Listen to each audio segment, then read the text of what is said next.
Até agora o Rossi não me dá essa segurança de falar assim, olha, pô, o Rossi é fantástico, espetacular, estamos seguros ali na posição de goleiro. Para mim não é esse cara. Então eu queria tentar trazer uma linha aí de primeiro tempo para segundo tempo, Marcão. Se for possível aí para a gente trazer. Ver eu acho que a gente começou bem o jogo, né? A gente marca forte, tem a primeira finalização ali no começo do jogo, né? Às vezes a gente fica muito tempo para finalizar uma bola, né? Então acho que a gente conseguiu encurralar o time do Vasco, né? Conseguiu recuperar essa bola muitas vezes no campo ofensivo, e isso para mim foi a principal característica. O ponto mais positivo que eu vi desse jogo foi essa marcação alta. Pena que ela não dura assim muito tempo, né? Marcar alto o tempo inteiro acho que é impossível, né? Nenhum time do mundo faz. Mas eu gostaria de ver isso por um pouco mais de tempo, né? Foram 20, 25 minutos no primeiro tempo. No segundo tempo eles tentam ali também e fazem menos tempo ainda, né? Uns 10, 15 minutos. Enquanto a gente teve essa marcação alta funcionando, eu acho que a gente foi bem e conseguiu ter a bola na zona perigosa ali da área do Vasco, ali, né? Na intermediária na área do Vasco. Só que a gente não finaliza, né? A gente não chuta. Então a gente fica trocando esse passe aí na frente da zaga do Vasco, né? Às vezes alguns toques um toque a mais, um preciosismo a mais ali, numa jogada que às vezes nem precisa disso, né? Tava falando com o Alan antes de você entrar. Hoje a gente teve 2 ajeitadas de peito do Gerson para trás. 2. Nas 2 ele caiu, inclusive. As 2 não precisavam, inclusive. Não precisava, né? Alguns toques de calcanhar, alguns corta-luz ali que eu acho que dava para dominar e bater a bola, né? Simplesmente. Mas ainda assim, no primeiro tempo, a gente fica ali no entorno da área do Vasco.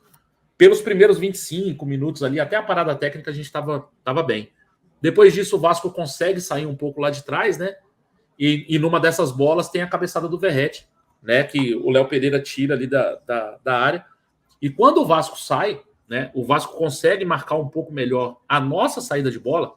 Nada de excepcional, tá? É uma marcação ali, que eles estavam preocupados muito mais em retornar numa linha baixa do que marcar a gente alto. Mas a gente se embanana todo na saída de bola. Então, assim, eu tenho uma preocupação muito grande com a saída de bola do Flamengo desde o ano passado. O Tite já está aí há 12, 13 jogos do ano passado, mais esses jogos aí, e eu não consigo ver mudança, principalmente nessa saída de bola. Acaba o primeiro tempo, e nesse primeiro tempo, essa cabeçada do Verratti já tinha acontecido uma no primeiro minuto de jogo, né? Que a gente, na transmissão, a gente falou, olha, tem que tomar cuidado com esse cabeceamento aí por trás do lateral, né? Se repetiu algumas vezes essa jogada. Tem um problema dos laterais, claro, né? Os nossos laterais não são primorosos, principalmente defendendo, né? Mas tem uma questão tática aí, né? A gente via, por exemplo, o ano passado o Everton Ribeiro ajudava muito, o Cebolinha ajudando muito ali, o Ayrton Lucas também. Nesse jogo eu achei o Wesley e o Varela um pouco meio que abandonados.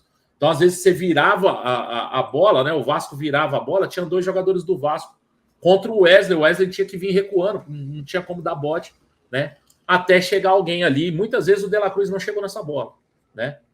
É um ajuste de posicionamento e movimentação, né? Então, assim, acho que precisa de alguma coisa acontecer ali para que se melhore um pouco isso.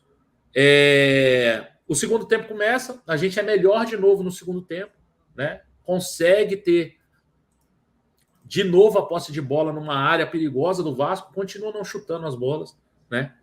E aí o Vasco meio que equilibra o jogo. Eu acho que a gente cansa no segundo tempo, né? Tem um aspecto físico que a gente perde durante o jogo. Isso não é novidade também. O ano passado a gente passou o ano inteiro assim, né? Tomara que esse ano a gente chegue no ápice físico em algum momento da temporada, né? Não sei se a gente vai chegar, tomara que chegue. E aí o Tite faz as substituições. As substituições do Tite, elas não mudam o jogo, né? Ele troca o Bruno Henrique e o Gabriel. Ele coloca o Bruno Henrique e o Gabriel no lugar do Cebolinha e do Pedro. Cebolinha e Pedro que hoje nem foram tão bem assim, né? O Pedro com uma finalização ali, né? Que o toque do De La Cruz e o Pedro chega batendo, né? Domina e bate. E o Cebolinha tentando fazer a jogada ali pela esquerda ali e tal, mas estava muito bem marcado. Ele coloca o Bruno Henrique e o Gabriel, eles não mudam o jogo, não mudam o panorama do jogo, né? O Gabriel ainda conseguiu algumas finalizações, né? A gente até brincou na transmissão, falou, ó, ele não estava fazendo nem isso, né? Conseguiu algumas finalizações ali e tal. E aí chega o momento do pênalti, né? Antes disso, tem essa presepada horrível, e a gente precisa falar sobre o Rossi, né? A gente precisa falar sobre o Rossi. O Rossi não me inspira confiança nenhuma. Então, assim, acho que, né, o Flamengo contratou o goleiro titular do Boca e tal.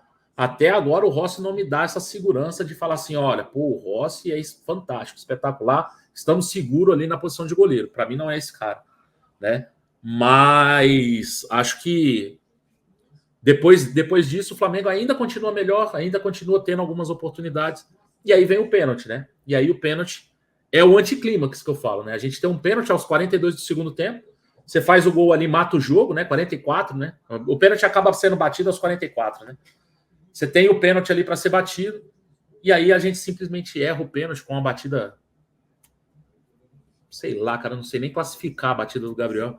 Acho que ele bateu muito fraco, a direção foi até boa, mas ele bate muito fraco na bola. O Léo Jardim vai lá e encaixa o pênalti, né? É uma coisa de maluco.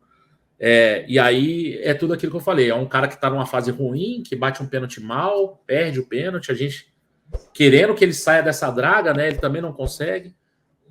E aí é um anticlímax, a gente simplesmente não. A gente aqui parou de nada, a gente, porra, não conseguiu narrar mais o jogo, né? A gente ficou totalmente, porra, totalmente broxado. Exatamente. A palavra, eu tentei achar outra palavra, mas não tem, né? Você fica ali broxado, né? E aí o time também não conseguiu fazer nada mais depois, o jogo acaba empatado. Não acho que foi um jogo péssimo do Flamengo, não, mas é um jogo em que é ainda um jogo de primeira, de pré-temporada, né?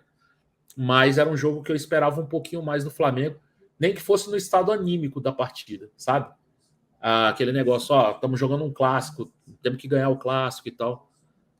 Por momentos eu acho o time um pouco estático, um pouco parado, né? E aí eu acho que precisa do Tite entrar um pouco mais nessa questão, na questão de posicionamento e movimentação, intensidade. Eu não sei se o time ainda se ressente muito dessa pré-temporada, né? Que é muito exercício físico, mas o Vasco está em pré-temporada também, né? Então eu não sei muito o que pensar nessa questão de movimentação e posicionamento. Eu acho que a gente está um pouco atrás. Não vi um jogo péssimo, mas também não vi nada que enchesse os olhos, nada que fosse, nossa, olha, como fizemos isso aqui bem. Não, acho que foi um jogo... eu falei até no pré-jogo que ia ser um jogo que ia se igualar muito, né? Primeiro por ser um clássico, segundo pelo campo ruim, terceiro pela chuva, né? Achei que o jogo seria bem mais equilibrado como foi, né? Não estava esperando uma goleada gigantesca do Flamengo, não. Mas eu esperava um pouco mais. Esperava vencer, claro, né? Mas esperava ver um pouco mais desse Flamengo do Tite, né? Eu continuo vendo um Flamengo de 2023. Em muitos aspectos, eu continuo vendo um Flamengo de 2023. Por mais que a gente mude os jogadores, né? O De La Cruz está aí, é o quarto jogo ainda, é muito pouco, né? O Vinha ainda não estreou, né? E de resto a gente tem algumas alterações só, né? O Cebolinha e o Pedro tomando a posição efetivamente do Bruno Henrique, do Gabigol. Você tem um meio campo diferente com o Pulgar e Gerson, o Gerson fazendo esse segundo volante, né? Mas ainda vejo o Flamengo muito, muito preso a 2023, Alan. Assim, vejo que o ano ainda não acabou em uma série de aspectos para esse time, né? Então, gostaria que 2023 acabasse para o Flamengo definitivamente.